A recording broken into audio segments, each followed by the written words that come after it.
What would you do if you were God? Would you create world peace? Would you live a life of luxury? I know I'd make these videos edit themselves. Well, wouldn't that be nice? However, what would you do to become God? Now we're getting into some serious 5th grade thinking. That question seemed to be at the center of Platinum End, the latest series from Death Note creators Obata, Takeshi, and Ohba Tsugumi. But instead of making something that would explore the complexities of right and wrong or the extremes people would go to obtain such unlimited power, we got a series that not only wasn't very good, but commits the worst sin of all. It is boring!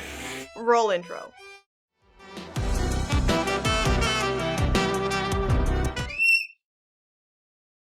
What can I say about Death Note that hasn't been said a million times? Honestly, all I can do is reiterate every point you've heard by now. It's epic, thrilling, a bit over the top, and when it's great, it's got you by the balls. And of course, Light and L are one of the best pairings in a cat and mouse chase that I've ever seen. Oh, and I'll take a potato chip and eat it. Their follow-up series Bakuman took Obata and Ohba into a completely different direction. No longer were we worrying about the consequences of playing God, but rather, will our boys be able to meet their deadline? It's by no means an unknown series given how successful it was, but I don't think Bakuman gets as much love as it should. The characters are great, it gives an interesting look at the manga industry and the lives of its creators and workers, and it's often really wholesome. And this brings us to the anime that we're talking about today, Platinum End. Going into this series, I had very little in terms of expectations. Now, you might be wondering why I felt that way, because I absolutely love Death Note and Bakuman. But aside from the whole I don't want to put my hopes up that high, it's the fact that I hadn't heard anything about this series until a few months ago. Combined with the seeming lack of enthusiasm for this adaptation, at least from what I had seen, that wasn't a good sign. But I decided to give it a shot. それからどうしたの? My expectations were low, but goddamn did Platinum End let me down. Everything I adored about those other two series was non-existent here. Was it terrible? That's a loaded question. It wasn't a catastrophe, I guess, but that's part of the problem. I wish it was a train wreck, so I'd have something to laugh at. Now let me try to put my thoughts together to explain why, because honestly this series makes itself very difficult to analyze. Because it's so boring. See this sad, bland teenage boy here? This is Mirai, and unfortunately he's our main character. What does he want in life? To be happy, of course. Well, that's rough, because the universe seems to absolutely hate him. It's just the usual stuff. His family was killed when he was young, his aunt, uncle, and cousins treat him like trash, and he just can't take it anymore. So after graduating from middle school, he heads to the top of a skyscraper and jumps off. But wait, what's that noise? That's right, we're not getting isekai'd into another world, he's saved instead by Angel Niceass. Whoa, ass ahoy. I mean Nase. Turns out that jump qualified him to compete in the biggest tournament ever, to be the new god. You see, God is tired. All those years trying to make Earth a better place took a lot out of him, so it's time for retirement. He sends out 13 angels to pick a human who might be a good replacement. Some angels have super fast wings, others have a love arrow or an arrow that instantly kills someone, and a select few have all three. And somehow God will figure out who's the best choice. Mirai naturally wants none of this, he just wants to be happy. Oh yeah, and there's also a guy dressed up as a Power Ranger going around killing the other god candidates so he can win by default. You heard right, we got ourselves a big old battle royale / deathmatch here, and Mirai is naturally pissing himself at the thought of it. Too bad for him though, because it's either fight this freak or give up his powers and Die! I would choose death, but... As a graphics hoe, one of the first things I look for in a series is if it makes me want to bleed.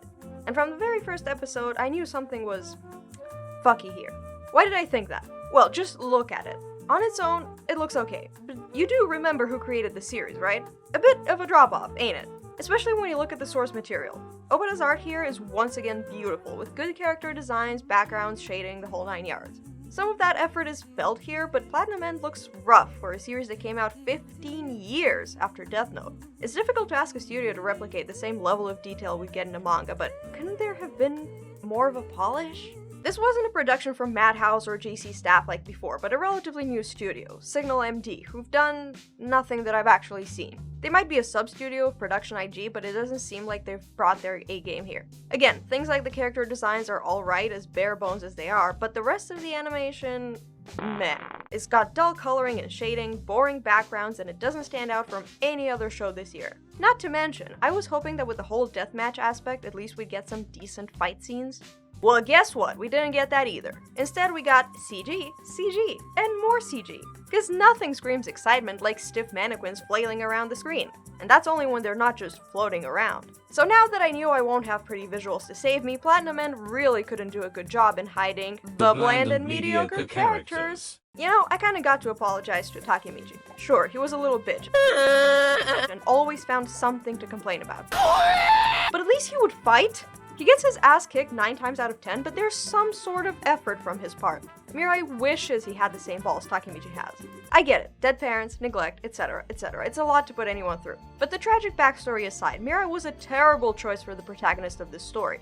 He's a painfully flat character whose entire personality can be boiled down to, if a lot of people love each other, the world would be a better place to live. Mirai's the kind of kid who would lecture you about picking up a $20 bill you found on the ground. Don't you know that money belonged to someone who's probably going to starve now that it's missing? It's my money now, fuck you! Oh, and when it comes time for him to actually do something, how does he accomplish it? By sitting down and thinking about it. He wants us to know that he's got morals. All the bad stuff going on around him can wait because killing is bad. Is it because he thinks all life is valuable or that even a villain could be redeemed? No, it's because Daddy said no. 一番してはいけないのは人を憎んだり恨んだりすること。 How anyone would want to side with a guy with the feelings of a literal toddler, I have no idea. So Mirai's a boring sponge, and Saki is just as bad.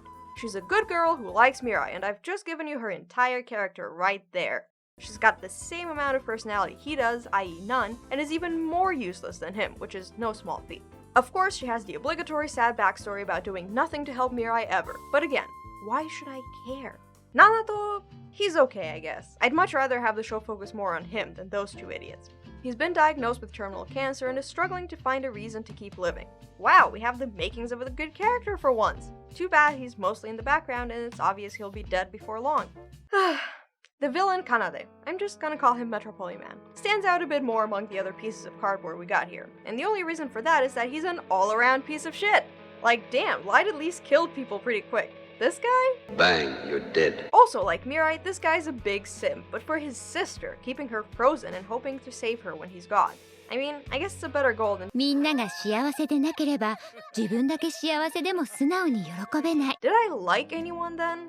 Well, Nase is a pretty fun character, if just for the fact of how unangelic she is. She wants nothing more than for Mirai to be happy, and if that means telling him to just kill everyone who upsets him, that's fine with her. They're really making me wish there was a Shinigami here. Some could excuse the mid-level animation or even the unimpressive cast of characters. Not me, of course, but someone.